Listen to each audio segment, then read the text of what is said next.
Innal hamdalillahi nahmaduhu wa nasta'inuhu wa nastaghfiruh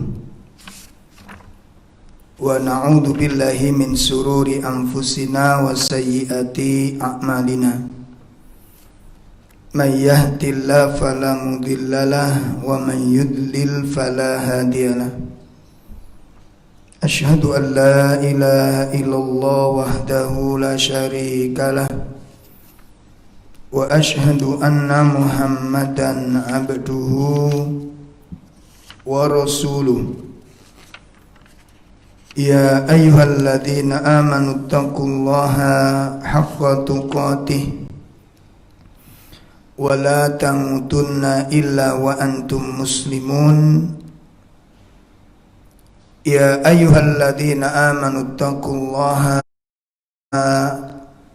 wa qulu qawlan sadida yuslih lakum a'malakum wa yaghfir lakum dhunubakum wa man yuti'illaha wa rasulahu faqad faza fawzan 'azima. Amma ba'd,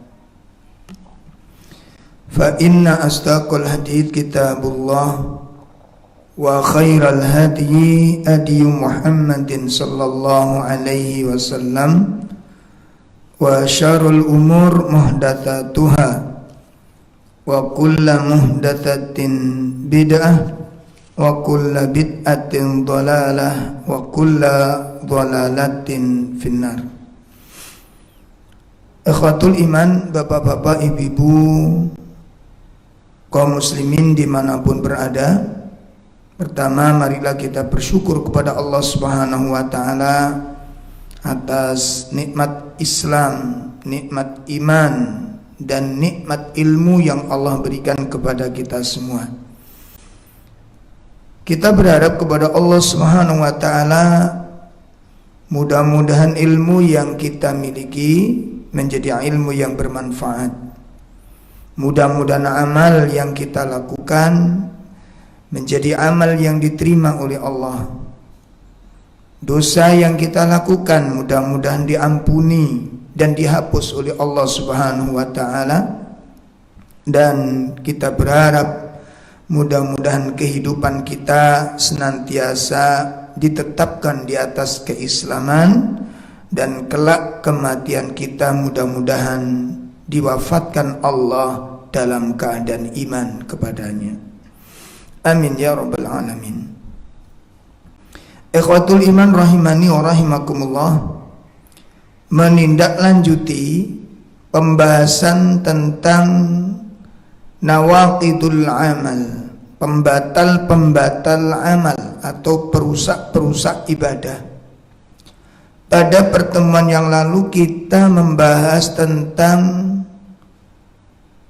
definisi riya, dan itu sudah kita terangkan panjang lebar berkaitan dengan masalah riya. Apa itu riya, apa sebab riya, dan apa tanda-tanda riya. Dan pagi ini insya Allah kita akan membahas bahaya yang ditimbulkan oleh riya. Ya. Jadi di dalam amalan yang mengandung riya ini, riya itu mengandung bahaya-bahaya yang sangat besar. Banyak sekali bahaya yang ditimbulkan oleh riya ini. Jadi kalau ada orang beramal, lalu di dalam amalnya ini ada tendensi, ya, terhadap keinginan-keinginan selain mencari ridha dan janji Allah. Yang kemarin sudah kita terangkan, adanya faktor-faktor menginginkan pengakuan dari manusia, menginginkan persaksian dari manusia. Maka amal tersebut sebagus apapun, sebaik apapun, maka amal itu akan menjadi amal yang sia-sia. Sebaik apapun amal itu.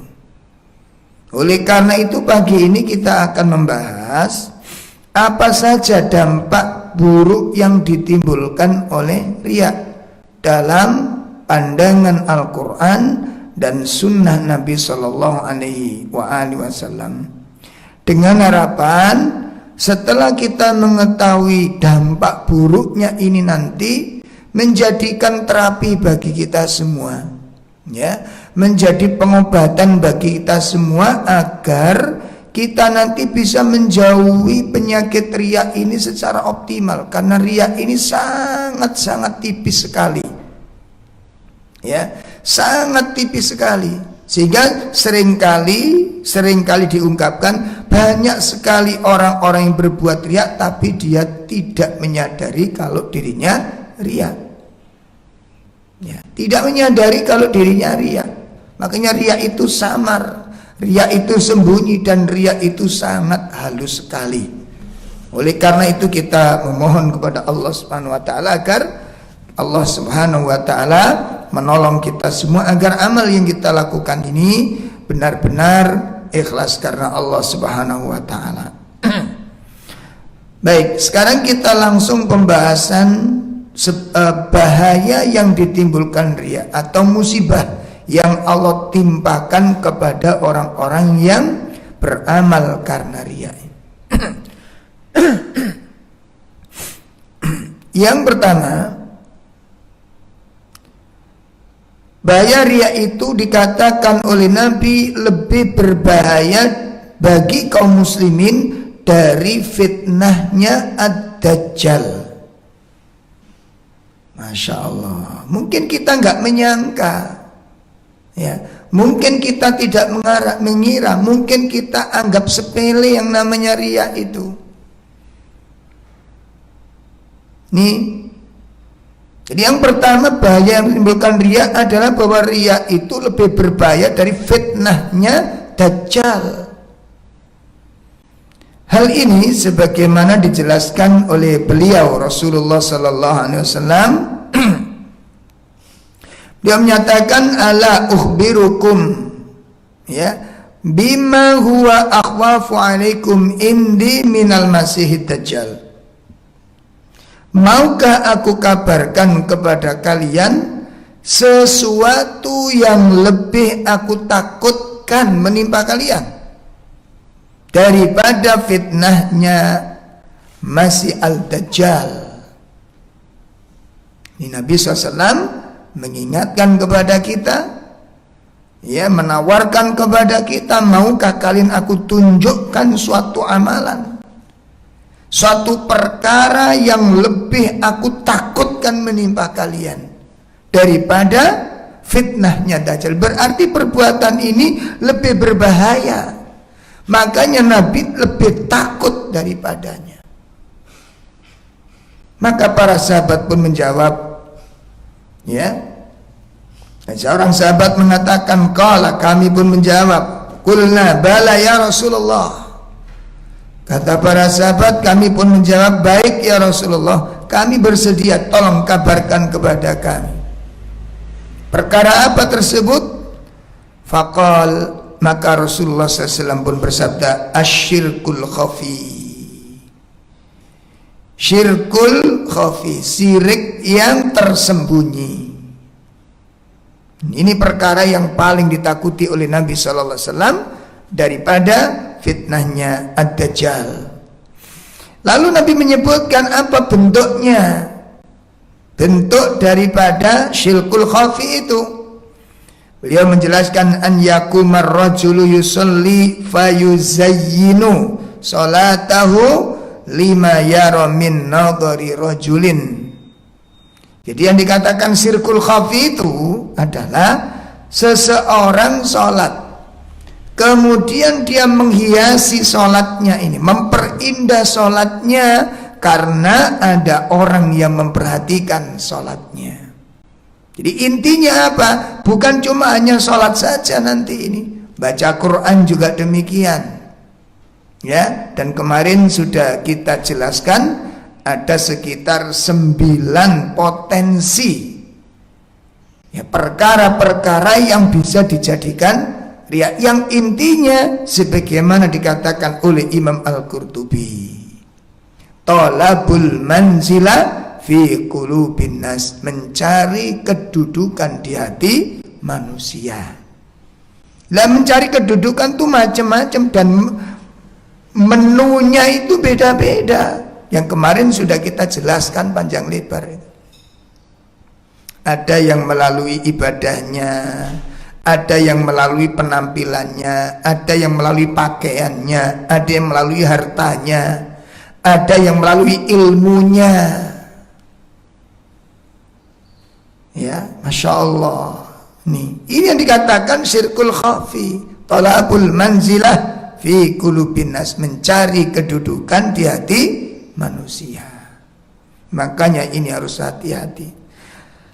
Nah, hadis ini diriwayatkan oleh Imam Ibnu Majah dari sahabat Abu Sa'id Al-Khudri, dan hadis ini dinyatakan hasan oleh para ulama. Ini yang pertama. Kemudian yang kedua, bahaya yang ditimbulkan riya adalah lebih sangat merusak, lebih sangat merusak daripada serigala yang kelaparan kemudian dilepaskan ke segerombolan domba. La haula wala quwata illa billah. Pemirsa sekalian, kaum muslimin dimanapun berada, coba sesaat kita renungkan. Pemirsa bisa bayangkan, kaum muslimin bisa renungkan sejenak. Rasulullah menggambarkan seekor domba. Mari kita lihat hadisnya. Madi bani ja'i'ani ursila fi ghanamin bi afsadalaha min khirsil mar'i alal mal wasyarafi lidini. 2 ekor serigala yang kelaparan, ya, kemudian dilepaskan di tengah sekumpulan domba, itu tidak lebih merusak, tidak lebih merusak daripada ketamaan seseorang kepada harta dan kedudukan bagi agamanya. Perhatikan perkataan Rasulullah ini. Ya, kalau ada domba, ada serigala yang kelaparan, serigala lapar, lalu dilepaskan ke segerombolan domba, itu tidak lebih merusak. Artinya apa? Kerusakannya lebih ringan. Kerusakannya lebih ringan daripada rusaknya. Memberikan gambaran rusaknya agama seseorang muslim, ya, itu karena tamaknya kepada harta, kemuliaan, pangkat, dan kedudukan. Dan untuk bisa meraih ini semua, bagaimana orang bisa mendapatkan kemuliaan di tengah masyarakat, supaya masyarakat kagum kepadanya, simpatik kepadanya? Bagaimana orang bisa mendapatkan pangkat, mendapatkan jabatan, mendapatkan kedudukan? Semua keinginan itu bisa terwujud apabila orang melakukan sesuatu untuk memancing kekaguman, dan tidak lain itu menggerakkan seseorang untuk berbuat riya di dalam dirinya. Insya Allah, itu bisa kita saksikan hari ini, supaya orang mengaguminya bahwa dia itu adalah orang yang peduli kepada rakyat. Foto-foto disiarkan di mana-mana, ya, kunjungan, ya mungkin seumur-umur dia nggak pernah datang ke situ. Hari itu ke situ, kenapa? Ada kebutuhan yang nanti bisa disampaikan di tengah masyarakat, dilihat, ditonton oleh masyarakat, supaya orang tahu bahwa dia adalah orang peduli. Ada pula yang datang ke pondok-pondok pesantren, ke panti-panti asuhan, bersimpu di hadapan para ulama. Ada yang mendatangi panti-panti jompo, ada yang mendatangi yatim piatu, bahkan ada yang makan di pinggir jalan bersama gelandangan. Itu semua bukan cuma-cuma. Ada sesuatu yang diinginkan. Kenapa? Fakta ada, bukti ada. Share di mana-mana, foto ditebarkan di mana-mana. Kemudian muncul yang namanya bahasa pencitraan.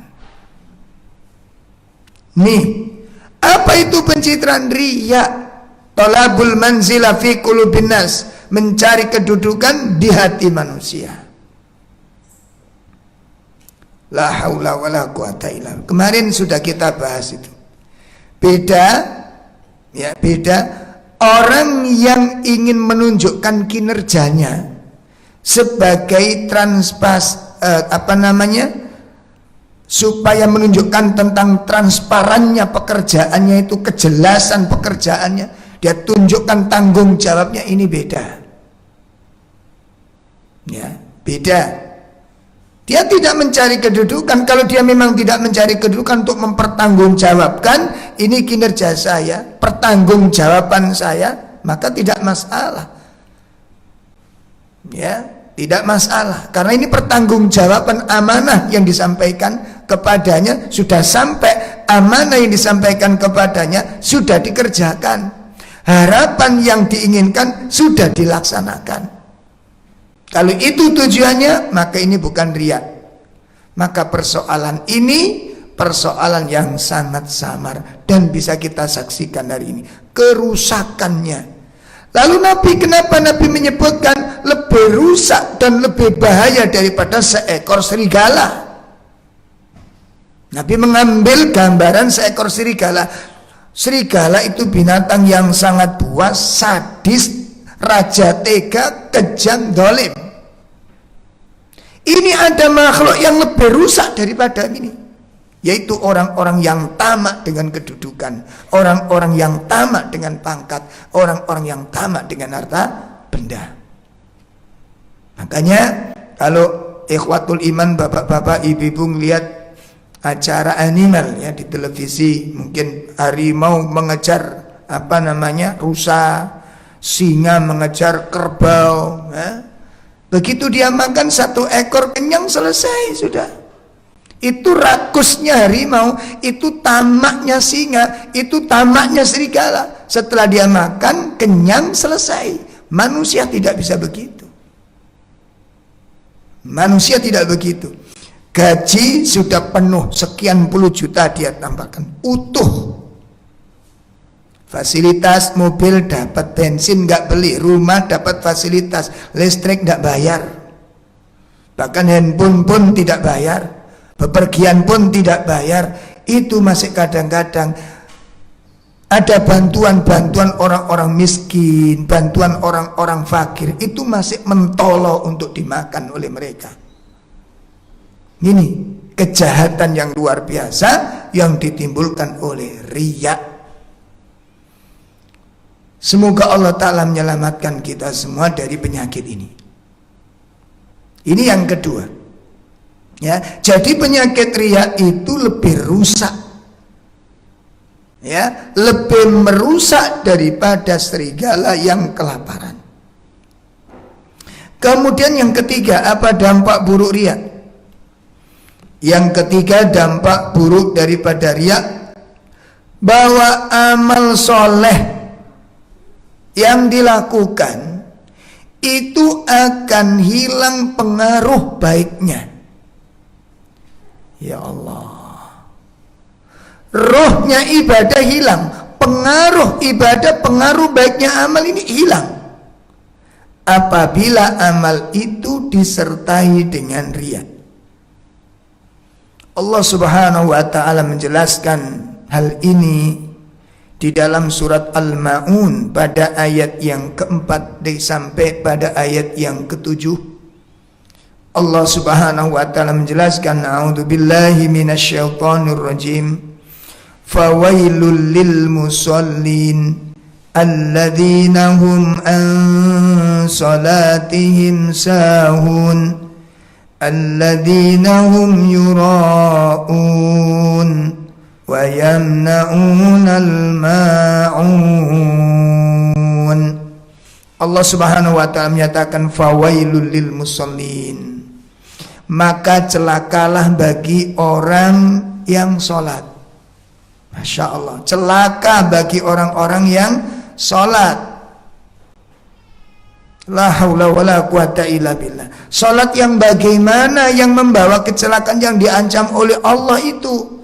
Alladzina hum an sholatihim sahun alladzina hum yura'un wa yamna'unal ma'un. Orang-orang yang diancam dengan kecelakaan melalui sholatnya itu adalah orang-orang yang lalai dalam sholatnya. Dilihat. Makanya amal soleh yang mestinya mendapat pahala, amal soleh yang mendapatkan kemuliaan, amal soleh yang mendapatkan kedekatan dengan Allah, amal soleh yang mestinya mendapat rahmat, berubah menjadi bencana bagi pelaku amalnya apabila amal itu disertai dengan riya dan disertai dengan kelalaian. Allah katakan fawailul lil musallin, celaka bagi orang-orang yang sholat, yaitu orang-orang yang lalai dari sholatnya. Apa pengertian lalai dari sholatnya ini? Yang pertama, yang dimaksud lalai dalam sholatnya ini adalah an mawaqitihi, ya, an mawaqitihi, yaitu dari waktu-waktunya. Ini pertama. Orang-orang yang mengabaikan waktu-waktu sholat, yang menyepelekan waktu sholat, yang menunda-nunda waktu sholat tanpa ada udzur syar'i. Makanya para pemirsa sekalian, para bapak-bapak, ibu-ibu, terutama bapak-bapak yang biasa kita sholat berjamaah di masjid, selama kita sholat di rumah, tolong diperhatikan dengan baik waktunya. Ya, jadi karena kondisi lockdown ini jangan sampai kemudian kita terkena ayat ini. Ya, sudah waktunya sholat kita santai-santai tiduran, sudah waktunya sholat kita masih main-main, sudah waktunya sholat kita masih sibuk sana sini yang tidak ada kepentingan bagi kita. Ya, akhirnya kita tunda-tunda sampai waktu yang sudah mendekati habis. Ini diancam oleh Allah. Yang pertama, lalai dari waktunya. Ibu-ibu juga demikian. Jadi jangan sampai sholat kita itu menjadi bencana. Sholat itu mendatangkan rahmat, sholat itu penyebab pahala, sholat itu menjadi dekatnya hamba kepada Allah, sholat itu menjadi ampunan, sholat itu pengangkat derajat. Tetapi sholat bisa menjadi bencana apabila sholat itu dilandasi dengan kelalaian, diikuti dengan kelalaian. Itu yang pertama, lalai dari waktunya. Yang kedua, lalai dari bentuk amalnya. Ketika sholat kita tidak sepenuh hati, ketika sholat kita tidak ingat Allah, ketika sholat pikiran kemana-mana dengan bentuk kelalaian yang luar biasa. Maka ini ancaman bagi kita semua. Kemudian Allah sebutkan berikutnya yang menjadi penyebabnya adalah alladzina hum yura'un, yaitu orang-orang yang riya di dalam amalnya. Itu diancam oleh Allah. Ini menunjukkan apa? Menunjukkan amal soleh. Amal soleh yang dilakukan hilang pengaruhnya, hilang faidahnya, hilang manfaatnya. Kenapa? Karena amal itu dilandasi oleh riya. Apa itu sedekah? Apa itu baca Al-Quran? Apakah itu qiyamul lail? Apakah itu birrul walidain? Amal-amal yang utama hilang, musnah, lenyap faidahnya, keutamaannya apabila amal itu didampingi dengan riya. Masya Allah. Kemudian yang keempat, ya, bahaya yang ditimbulkan riya, bahwa riya itu akan menghapus, ya, membatalkan amal soleh seseorang. La haula wala quwata illa billah. Batal amalnya ini, ya. Artinya batal itu dia tidak mendapatkan kebaikan apapun dari riya ini. Sedikit pun amal yang di dalamnya ada riya dia tidak akan mendapatkan, walaupun amal itu sangat utama, seperti kita haji, umrah, kurban, jihad, baca Al-Quran. Ya, makanya di sini saya sampaikan, atau dakwah seperti ini. Ya, ini tolong diingat-ingat dan tolong diwaspadai. Karena yang namanya penyakit riya itu bisa tumbuh di hati siapa saja, kecuali orang-orang yang dijaga oleh Allah dari kalangan para nabi dan para rasul. Adapun ulama, adapun ustadz, itu bukan termasuk orang-orang yang maksum. Ya. Bahkan orang-orang yang mengaku cucu nabi, keturunan nabi, tidak maksum. Tidak maksum, kecuali nabi dan para rasul alaihi wassalatu wassalam. Mereka adalah orang-orang yang dijaga oleh Allah Subhanahu wa taala. Adapun kita-kita yang namanya manusia, selain para nabi para rasul, punya kesempatan untuk berbuat dosa, termasuk kena penyakit-penyakit riya ini. Jadi kalau amal ini kemudian diikuti dengan riya, maka amal itu sebagus apapun, semulia apapun, itu akan sirna dan Allah hapus pahalanya. Hal ini sebagaimana disebutkan di dalam surat Al-Baqarah ayat 264. Ya, 264. Allah Subhanahu wa taala menyatakan, a'udzubillahi minasyaitonir rajim. Ya ayyuhalladzina amanu la tubtilu shadaqatikum bil manni wal adha kalladhi yunfiqu malahu ria'an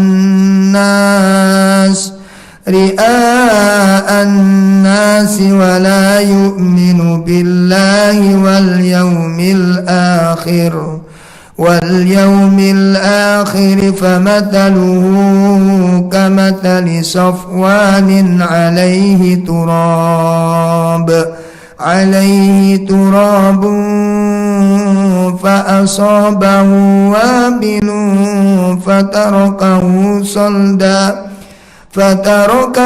saldan la yaqdiruna ala syai'in mimma kasabu wallahu la yahdil qaumal kafirin. Wahai orang-orang yang beriman, janganlah kamu menghilangkan pahala sedekahmu dengan menyebut-nyebutnya, mengungkit-ungkitnya, atau menyakiti perasaan si penerima. Ya, maka seperti orang yang menafkahkan hartanya karena riya, jadi hukumnya sama ini nanti. Orang yang berbuat baik lalu dia ungkit-ungkit, dia tampakkan, dia tunjukkan kepada si penerima, sehingga yang menerima merasakan sakit di dalam jiwanya karena ucapannya yang menyakitkan ini. Maka ini kedudukannya seperti riya kepada manusia, dan dia tidak beriman kepada Allah Subhanahu wa taala dan hari kemudian. Masya Allah. Syekh Salim Ibn Al-Hilal menyebutkan bahwa orang yang berbuat amal kemudian riya, maka di hatinya itu kosong dari wajah Allah, tetapi dipenuhi dengan wajah-wajah manusia. Ya Allah. Jadi di dalam hatinya orang riya itu nggak ada wajah Allah. Bukan mencari janji Allah, bukan mencari surga yang dijanjikan Allah. Dan tidak ada kepikiran tentang pahala akhirat, tentang pahala surganya, nggak kelihatan di sana. Yang ada di dalam hati orang riya itu adalah wajah-wajah manusia. Jadi di hatinya itu kosong dengan iman kepada Allah, kosong dengan iman kepada hari akhir. Tapi hatinya dipenuhi dengan wajah-wajah manusia, keridhaan manusia, sanjungan manusia. Nih, Masya Allah. Oleh karena itu kata Allah, famathaluhu kamathali safwanin alaihi turab. Perumpamaannya, gambarannya itu seperti batu licin yang di atasnya ada tanah. Kemudian batu itu ditimpa hujan yang lebat. lalu menjadikan batu itu bersih, tidak bertanah sedikit pun, dan mereka tidak menguasai sesuatu pun dari apa yang mereka usahakan. Mereka tidak mendapatkan pahala sedikit pun dari apa yang telah mereka amalkan, dan Allah tidak memberi petunjuk kepada orang-orang yang kafir. Oleh karena itu ikhwatul iman, maka di ayat ini hati yang tertutup dengan riya itu bagaikan batu licin yang tertutup dengan tanah. Ya, hatinya orang-orang riya itu hati yang keras, maka digambarkan seperti batu. Tidak akan membuahkan kebaikan, bahkan ia telah berbuat dosa, yang mana dosa itu akan dia peroleh akibat dari perbuatan riyanya itu, dan riya akan menghapuskan amal solehnya. Makanya saya saling mengatakan, nanti orang-orang yang berbuat riya itu datang dengan penuh kebanggaan di hadapan Allah, seakan-akan kedua tangannya sudah dipenuhi dengan seluruh amal-amal soleh, buku catatannya dipenuhi dengan amal-amal kebaikan. Begitu dibukanya, tidak ada satupun amal-amal soleh tercatat di dalam lembaran-lembaran ini. Na'udzubillah min syarri dzalik, na'udzubillah min syarri dzalik. Oleh karena itu Nabi SAW memperingatkan ikhwatul iman, ya, mengingatkan kepada kita, inna akhwafa ma akhafu alaikum asyirkul asghar. Ya, sesungguhnya yang paling aku takutkan menimpa kalian adalah syirik kecil. Lalu sahabat bertanya, wa masyirkul asghar ya Rasulullah, apa itu syirik kecil ya Rasul? Nabi menyebutkan ar-riya, yakni ar-riya. Yaqulullahu yaumal qiyamah, pada hari kiamat Allah berfirman kepada orang yang riya ini, ya, idza jazan nas bi a'malihim, pada saat Allah memberikan balasan-balasan kepada manusia akan pahala-pahala mereka, akan amal-amal perbuatan mereka. Ya, Allah menyampaikan kepada pelaku riya, apa kata Allah? Idhabu, pergilah kamu, ilal ladzina kuntum turauna fid dunya, kepada orang-orang yang kamu riya di dunia ini. Jadi kalau kamu dulu ingin disanjung, diangguri oleh masyarakat, datang kamu ke masyarakat sekarang, cari mereka, temui mereka, diusir oleh Allah Subhanahu wa ta'ala, padahal dia adalah orang-orang yang beramal soleh. Padahal dia adalah orang-orang yang beramal kebaikan, orang-orang yang penyantun, orang-orang yang peduli dengan manusia, yang punya sosial yang sangat tinggi. Tetapi diusir oleh Allah Subhanahu wa ta'ala. Allah tidak mau bertemu dengan wajah-wajah mereka ini. Disuruh mendatangi orang-orang yang dia inginkan pujiannya itu. Subhanallah, saya nggak bisa bayangkan kalau itu terjadi pada kita semua. Setelah diusir oleh Allah, Allah mengatakan idhabu ilal ladzina kuntum turauna fid dunya, sekarang kalian pergi dari hadapanku, cari orang-orang yang dulu kamu riak kepadanya, cari orang-orang yang kamu ingin mendapatkan pengakuannya, kamu ingin mendapatkan persaksiannya, kamu ingin mendapatkan sanjungan dan pujiannya, cari mereka, pergi ke mereka. Kemudian apa kata Allah? Fanduru, dan perhatikan, hal tajiduna indahum jaza, apakah mereka bisa memberikan pahala kepada kalian? Apakah mereka bisa memberikan ganjaran kepada kalian? Sementara manusia-manusia yang Allah Ta'ala suruh untuk mendatanginya itu, mereka pun sedang antri dalam proses hisab di hadapan Allah Subhanahu wa Ta'ala. Inilah penderitaan yang panjang, inilah kerugian yang sangat besar bagi para pelaku-pelaku riya ini.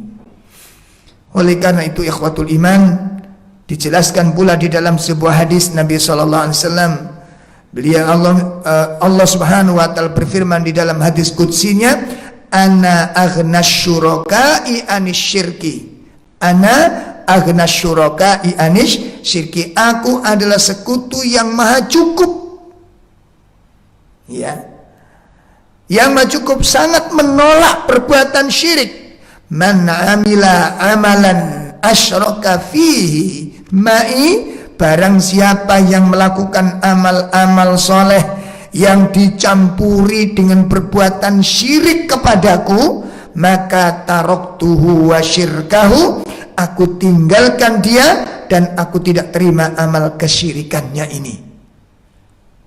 Ini sudah sangat jelas ayyuhal ikhwah. Ini bahaya yang keempat daripada bahaya yang ditimbulkan oleh riya, dan ini musibah bagi para pelaku-pelaku riya. Musibah yang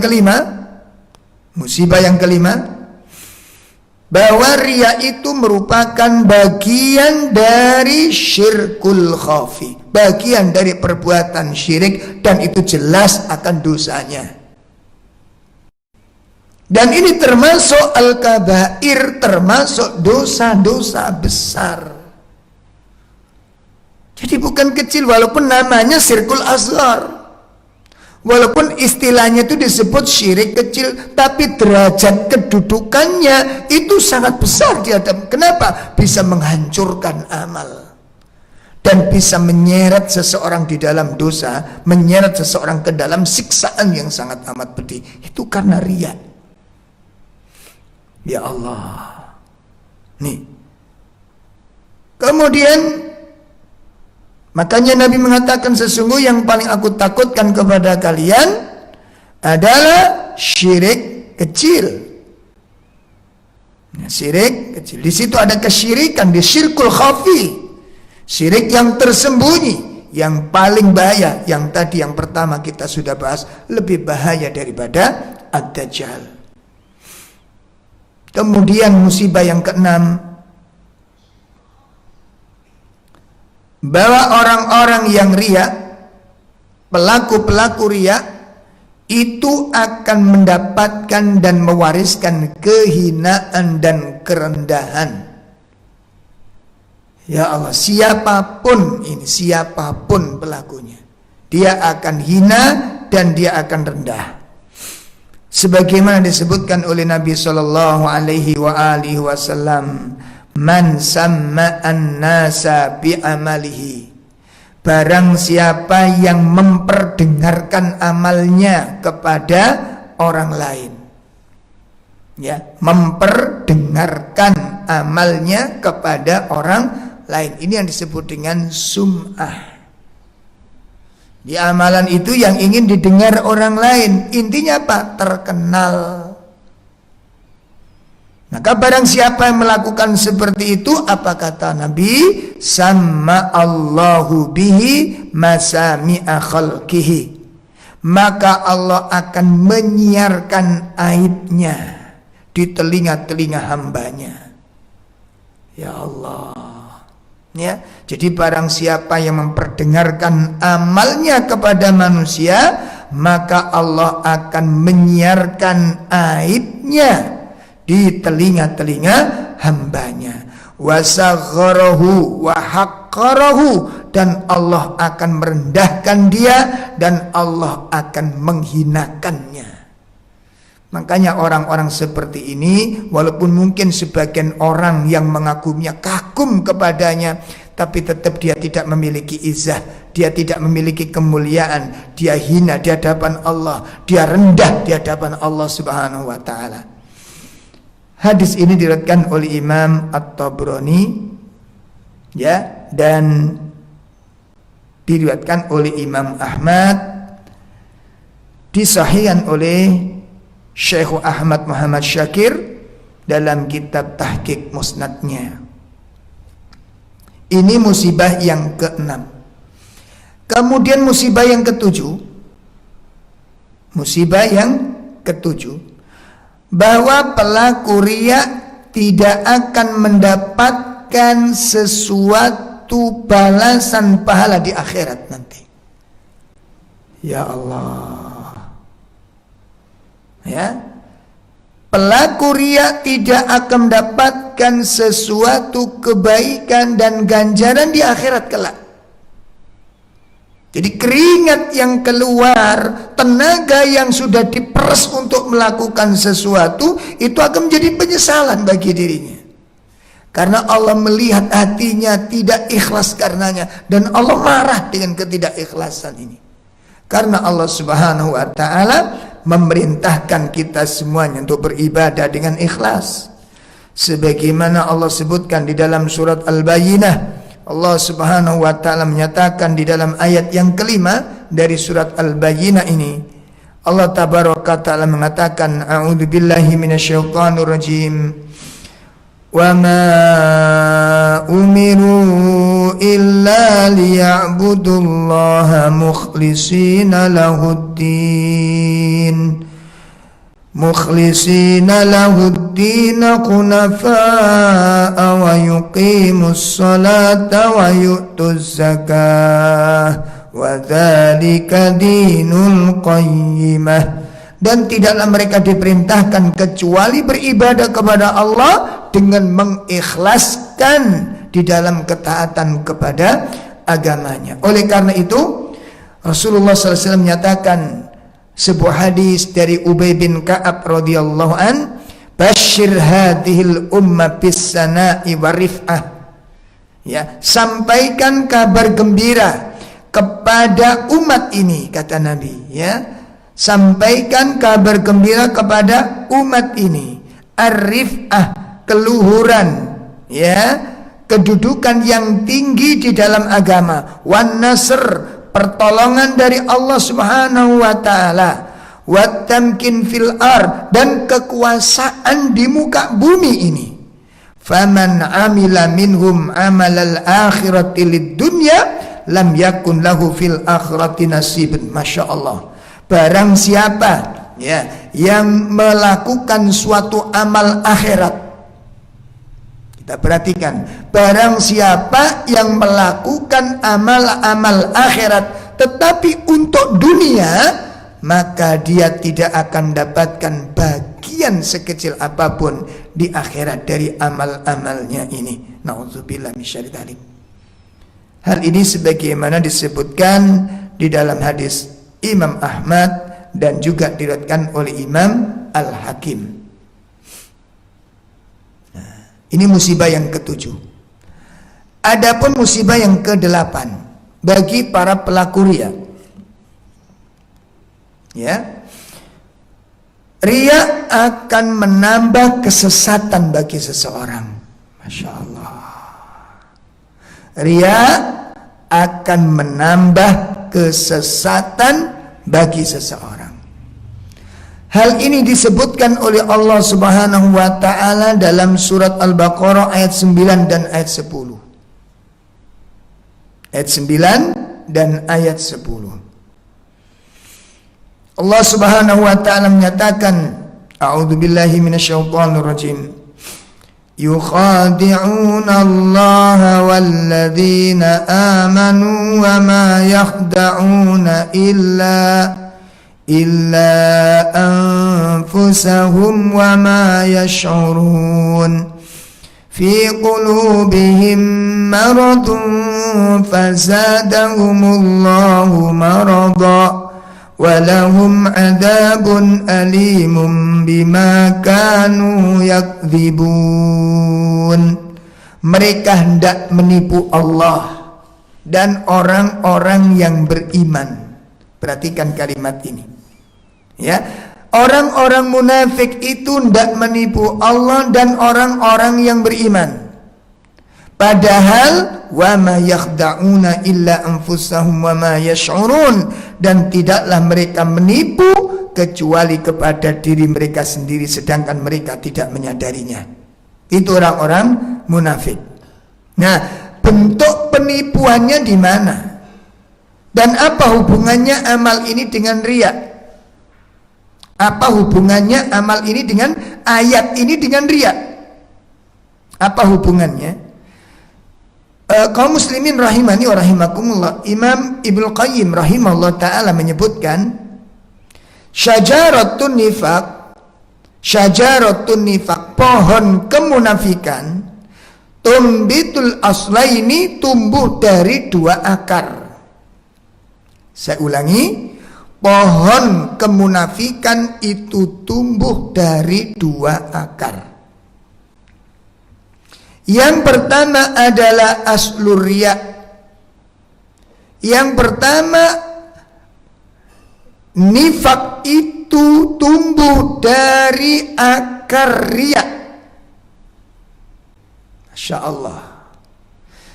Jadi itu akar, makanya orang munafik itu ingin selalu dilihat amalnya, seluruh amalnya, kalau bisa disaksikan sekecil apapun amalnya, supaya apa? Mendapat pengakuan. Mendapat pengakuan. Lihat ini ayat ini. Padahal masuk yang kedua, apa itu? Aslul kizbah, yaitu akar kedustaan. Itu yang kedua. Jadi pohon kemunafikan tumbuh dari dua akar. Akar yang pertama adalah akar riya, yang kedua adalah akar kedustaan. Bahwa kalau ada orang munafik sholat itu bohong, kalau ada orang munafik itu puasa bohong, ada orang munafik haji itu semuanya bohong. Hatinya tidak menyukai dengan amal itu. Insyaallah. Makanya nggak usah heran kalau sekarang ada di antara umat Islam benci dengan aturan Islam, benci dengan syariat Islam. Nggak usah heran. Kenapa? Karena memang hatinya nggak suka, dan kebenciannya kepada syariat Islam itu menunjukkan lahirnya dialah orang munafik ini. Ya, makanya orang-orang yang ngaji Quran itu difitnah macam-macam memang supaya orang nggak ngaji Quran.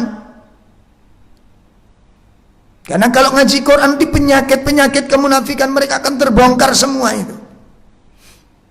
Tidak ada orang pemeluk agama tidak mencintai syariat agamanya, membenci syariat agamanya, mengkritik ajaran-ajaran agamanya.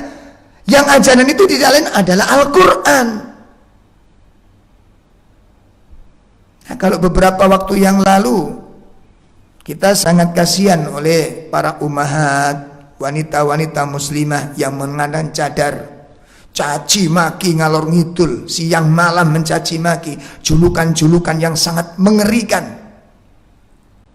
ya, slogan-slogan yang sangat tidak senonoh diberikan kepada orang-orang wanita muslimah yang bercadar. Ada lagi yang menghakimi bahwa itu bukan budaya Indonesia, itu bukan budaya muslim, itu budaya Arab, bukan syariat Islam. Kenapa kok orang Arab pakai cadar? Karena berdebu. Sekarang Indonesia pakai cadar semua. Karena ada virus. Allah ungkapkan di sini bahwa cadar itu bukan cuma untuk debu, untuk menangkal dari virus. Maka sekarang pertanyaan, siapa orang yang paling wanita yang paling selamat dari virus? Tidak lain adalah wanita-wanita yang bercadar. Allah ungkapkan di situ. Bahkan yang bercadar sekarang bukan wanita, laki-lakinya disuruh bercadar sekalian untuk menangkal virus ini. Subhanallah, Allah ungkapkan ayyuhal ikhwah. Makanya aneh kalau ada orang muslim tidak suka dengan syariat. Itu penipuan. Makanya Allah katakan yukhadi'unallaha. Mereka hendak menipu Allah. Yang dimaksud menipu apa? Pura-pura muslim. Itu bohong. Itu bohong. Makanya disebutkan oleh Allah Subhanahu wa taala, pohon kemunafikan tumbuh dari dua akar. Yang pertama akar riya, yang kedua akar kedustaan. Sehingga dua akar inilah yang menjadi karakter orang-orang munafik. Apa itu? Ingin diakui, makanya ditampak-tampakkan kalau beramal itu, supaya apa? Diakui keislamannya, padahal itu adalah kebohongan yang mereka lakukan, tidak menipu Allah dan orang-orang mukmin. Mana dalilnya? Yang pertama bisa dilihat di dalam surat An-Nisa ayat 142. Ya, ini akarnya. Ini akar yang pertama. Surat 4 ayat 142. Mari pemirsa kita buka semuanya di dalam mushaf kita sejenak. A'udzu billahi minasyaitonir rajim. Innal munafiqina yukhadi'una Allah wa huwa khadi'uhum wa idza qamu ila sholati qamu kusala yura'unan nasa wa la yadhkurunallaha illa qalila. Sesungguhnya orang-orang munafik itu hendak menipu Allah, dan Allah membalas tipuan mereka. Apabila orang-orang munafik itu hendak mengerjakan sholat, mendirikan sholat, mereka mengerjakan sholat itu penuh dengan kemalasan. Yura'unan nas, dan mereka ingin pamer kepada manusia, dan mereka tidak ingat kepada Allah kecuali sedikit. Ini sifat-sifat dasar orang munafik. Ya Allah, ini dasar pertama. Yang kedua, kita buka surat Al-Munafikun. Surat Al-Munafikun pada ayat yang pertama, surat 63. Allah Subhanahu wa taala menyatakan, A'udzu billahi minasyaitonir rajim. Bismillahirrahmanirrahim. Idza ja'akal munafiquna qalu nashhadu innaka la rasulullah wallahu ya'lamu innaka la rasuluh wallahu yashhadu innal munafiqina lakadzibun. Maka di ujung ayat ini dalam surat Al-Munafikun Allah menegaskan, dan Allah menyaksikan orang-orang munafik itu benar-benar pendusta. Nih, oleh karena itu ayyuhal ikhwah, di dalam surat Al-Baqarah ayat 9 dan ayat 10, dalam surat Al-Baqarah kembali ayat 9 dan ayat 10, Allah menyatakan orang-orang munafik hendak menipu Allah dengan syahadat yang mereka jelaskan. Oleh karena itu syahadat orang munafik yang diucapkan di hadapan Nabi pada waktu itu adalah syahadat bohong. Makanya sholatnya riya, sedekahnya riya, puasanya riya, hajinya riya, zikirnya riya, semuanya dipamerkan untuk apa? Mendapatkan pengakuan. Itu riya. Sementara pengakuannya itu untuk membohongi kaum muslimin.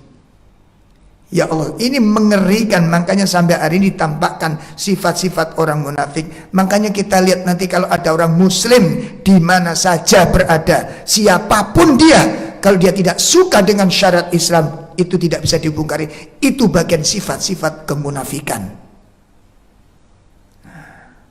Oleh karena itu Allah jelaskan pada ayat 10 dalam surat Al-Baqarah, fi qulubihim marad.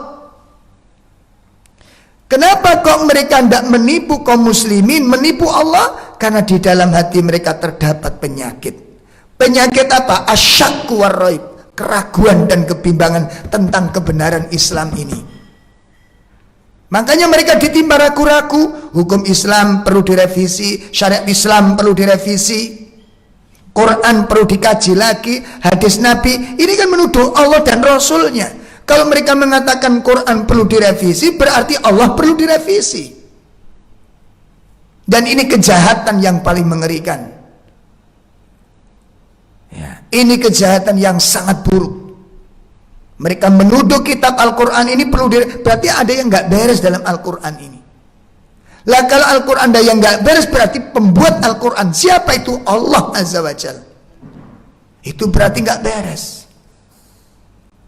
Ya Allah, ini perbuatan busuk sekali dari orang-orang munafik ini. Mengerikan sekali.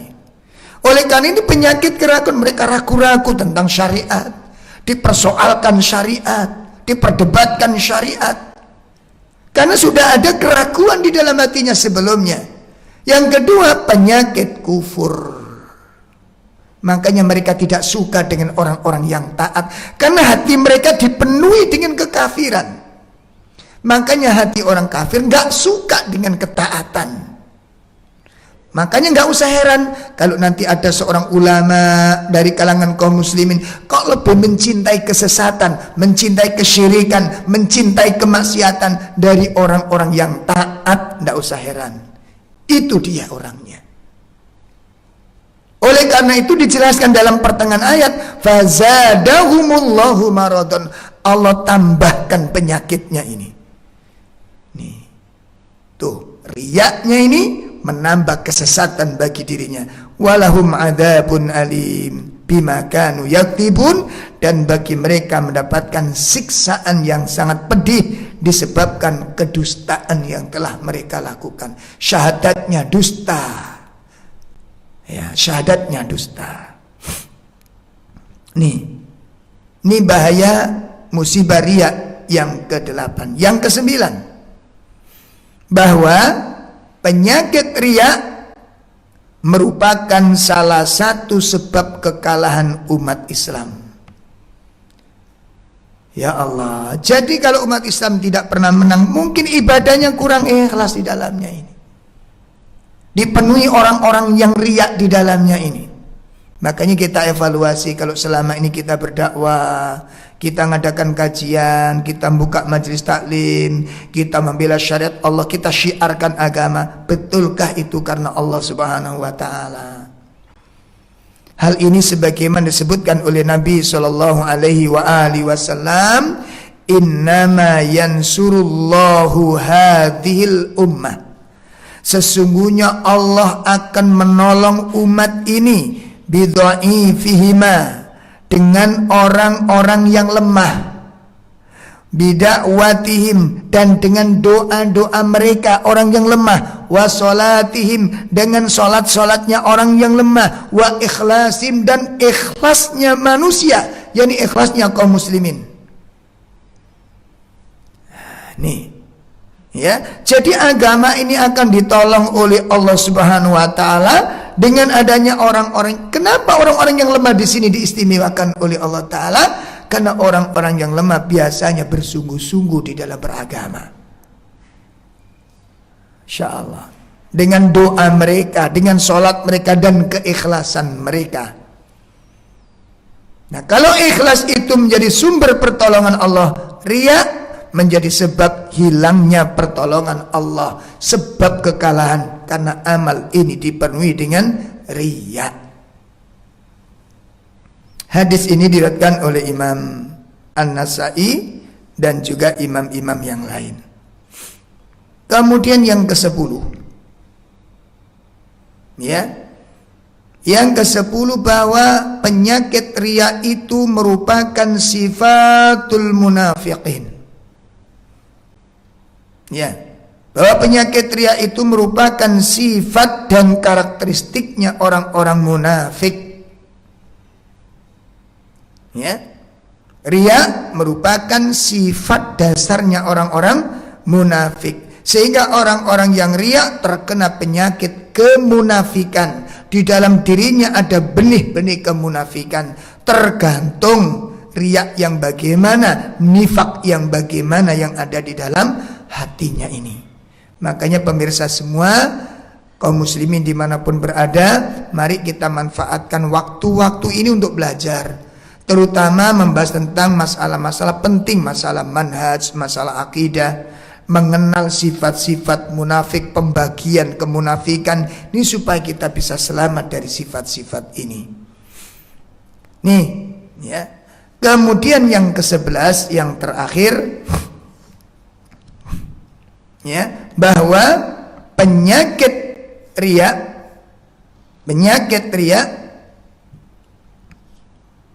itu akan mendapatkan siksaan yang mengerikan dari Allah Subhanahu wa taala. Amal yang mereka lakukan bukan mendapatkan pahala, ketaatan yang mereka lakukan bukan mendapatkan surga, tapi justru mendapatkan kemurkaan dan azab Allah Subhanahu wa taala. Masya Allah, kita teringat dengan 3 manusia yang melakukan amal-amal mulia. 3 manusia melakukan amal-amal mulia. Siapa mereka? Yang pertama, mereka itu adalah orang yang mati syahid. Mati syahid. Mati pada saat perang membela agama Allah ini. Bukankah itu yang dirindukan oleh orang-orang yang soleh, yang diimpikan oleh orang-orang yang beriman, yang merupakan cita-cita tertinggi orang-orang yang ikhlas, bisa mati di saat memperjuangkan agama Allah. Tetapi ternyata karena ada niat yang tersembunyi, yang tidak baik, diketahui oleh Allah pada saat hisab ini, dipanggil oleh Allah Subhanahu wa ta'ala, lalu ditampakkan riyaknya. Bukankah engkau jihad? Ya, bukankah engkau jihad itu ingin disebut sebagai orang yang pemberani? Bukankah engkau jihad ingin disebut sebagai orang yang pahlawan? Dan penyebutan ingin disebut pemberani, ingin disebut pahlawan, ingin disebut orang yang berjasa, sudah kamu dapatkan. Akhirnya mereka itu, orang tersebut dilemparkan oleh Allah di dalam neraka. Nauzubillah min syarri dzalik. Yang kedua adalah seseorang yang mempelajari Al-Quran, membaca Al-Quran dan mengajarkan Al-Quran. Oleh karena itu, bagi teman-teman yang sudah punya program tahfiz Quran, ya, khotam Quran, jangan bangga dulu. Jangan remehkan oleh teman-teman yang mungkin tidak bisa menghabiskan 1 juz seperti Anda. Sekarang ada program yang namanya one day one juz, 1 hari 1 juz. Kalau bisa alhamdulillah, maka pertahankan. Tapi jangan menyangka dan jangan memahami bahwa itu amal yang paling utama dibandingkan dengan amal-amal yang lain, dan mengalahkan amal-amal yang lain, sehingga nanti ada teman-teman yang tidak bisa 1 juz Anda remehkan. Jangan. Tapi kalau Anda bisa, bersyukur kepada Allah dan berharap kepada Allah. Sebab kalau walaupun Anda 1 juz, bahkan bukan satu hari khatam Quran, tapi kalau kemudian diikuti dengan riya, khatam 1 hari Al-Quran itu tidak mendapatkan pahala, justru akan menyeret pelakunya ke dalam neraka. Dan ini sudah dijelaskan oleh Nabi SAW. Yang ketiga adalah ahlus shadaqah. Bukankah 3 amal ini adalah amal yang utama? Jihad di jalan Allah, bahkan dia mendapatkan kematian ketika membela agama Allah, ketika perang membela agama Allah. Baca Quran sebagus-bagus bacaan, seutama-utama zikir, kalimat yang paling mulia Al-Quran. Tetapi itu semua tidak membawa kemuliaan, itu semua tidak membawa kebaikan, itu semua tidak mendapatkan ke dalam surga, kecuali justru dengan amal-amal mulia yang mereka lakukan, tetapi diikuti dengan amalan-amalan riya, maka amal-amal ini mengantarkan mereka kepada kemurkaan Allah dan menyebabkan mereka mendapatkan siksaan yang sangat besar dari Allah Subhanahu wa ta'ala.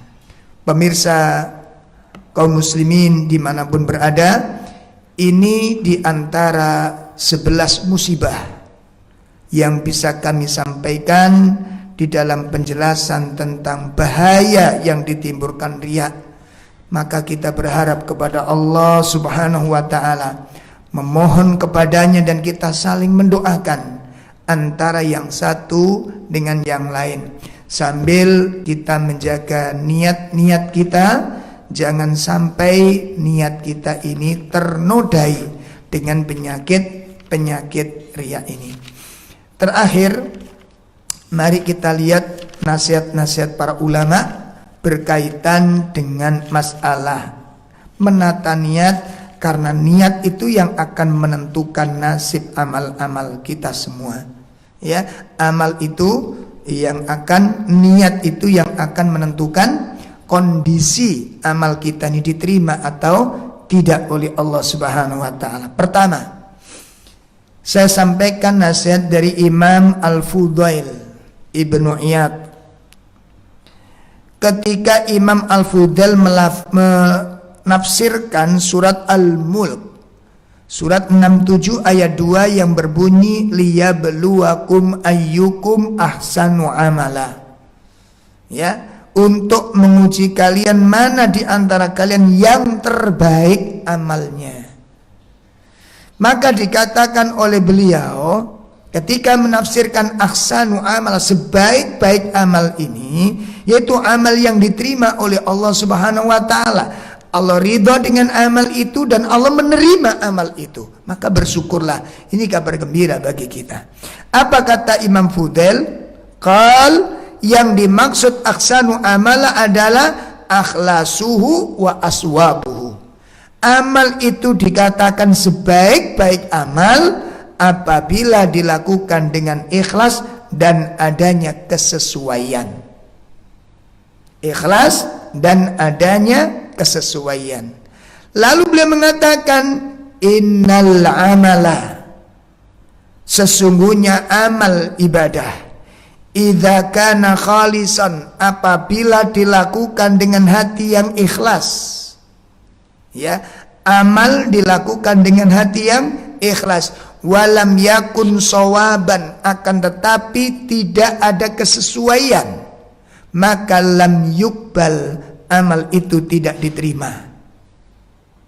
Saya ulangi, sesungguhnya amal apabila dilakukan dengan ikhlas karena Allah, mencari ridhonya, mencari surganya, tetapi tidak ada kesesuaian, maka amal ini tidak diterima. Berarti modal amal itu tidak cukup hanya dengan ikhlas.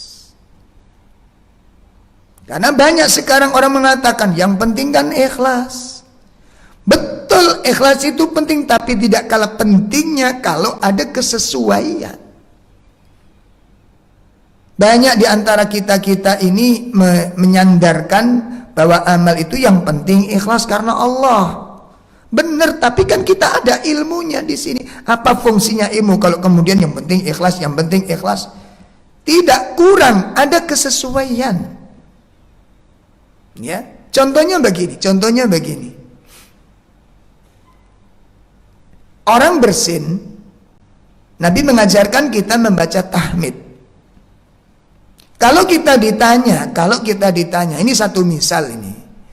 Ada orang bertanya, kalimat tahmid dengan kalimat tahlil, la ilaha illallah, secara kedudukan ini sama-sama baiknya, tapi kedudukannya, makomnya, la ilaha illallah dengan alhamdulillah itu lebih tinggi. Mana kedudukannya?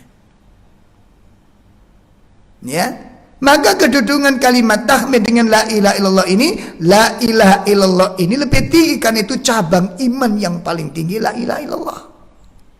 Afdhalu dzikr la ilaha illallah. Nah, sekarang satu misal, bagaimana kalau satu misal kita punya inisiatif dengan adanya dalil la ilaha illallah itu afdhalu dzikr, seutama-utama dzikir, cabang iman yang paling tinggi. Satu misal kita bersin diganti la ilaha illallah, jebles la ilaha illallah. Pertanyaannya, kalimat yang diucapkan ini baik apa jelek? Saya bersin, jubles, kemudian saya baca la ilaha illallah. Pertanyaannya, ini baik apa jelek? Orang mengatakan baik karena la ilaha illallah. Tapi kalau ditanya, saya bersin mengucapkan la ilaha illallah ini benar apa salah? Ya, saya bersin, jubles, la ilaha illallah. Baik apa jelek? Baik. Benar apa salah? Salah. Kenapa? Karena Nabi mengajarkan alhamdulillah. Ini yang dimaksud dengan sesuai. Ya, mudah-mudahan pemirsa mudah untuk memahaminya ini. Jadi bukan sekedar ada dalil untuk dicocokkan, dipaksakan untuk membenarkan suatu perbuatan. Sesuai enggak dengan contoh? Nih. Oleh karena itu, menunjukkan perkataan Imam Fudail ini menunjukkan bahwa ini bukan main-main. Beliau seorang tabi'in, muridnya para sahabat radhiyallahu anhum ajmain. Beliau mengatakan, amal itu jika dilakukan dengan ikhlas tapi enggak sesuai, maka tidak diterima. Ya, seperti saya tadi mengatakan, jubles, bersin, saya mengatakan la ilah, salah saya. Karena ini diajarkan Nabi, alhamdulillah. Walaupun perkataan saya baik, yang baik belum tentu benar. Nih, ini tolong dicamkan baik. Berikutnya apa kata beliau? Idza kana sawaban, apabila amal itu sesuai dengan sunnah. Sesuai dengan sunnah, tidak menyimpang, persis dengan sunnah. Walam yakun khalisan, tetapi tidak ikhlas karena Allah, lam yuqbal, amal itu tetap tidak diterima. Ya Allah, amal sesuai dengan sunnah tetapi tidak ikhlas, maka tidak diterima. Amal ikhlas tetapi tidak sesuai dengan sunnah, maka tidak diterima. Hatta yakun khalisan wa sawaban, sampai amal itu benar-benar murni dan benar-benar sesuai.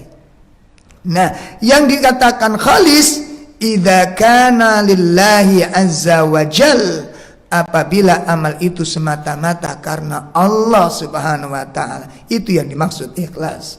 Bukan mencari tendensius kepada manusia, bukan ingin dipuji, persaksian, pengakuan, cacian dan cemoohan, tidak mengurusi masalah itu. Lillahi azza wa jal, itu yang dikatakan khalis. Ya. Adapun wasawab yang dikatakan asab, kesesuaian, itu maksudnya adalah idza kana ala sunnah, apabila amal itu sesuai dengan sunnah. Ini nasihat pertama berkaitan dengan ikhlas.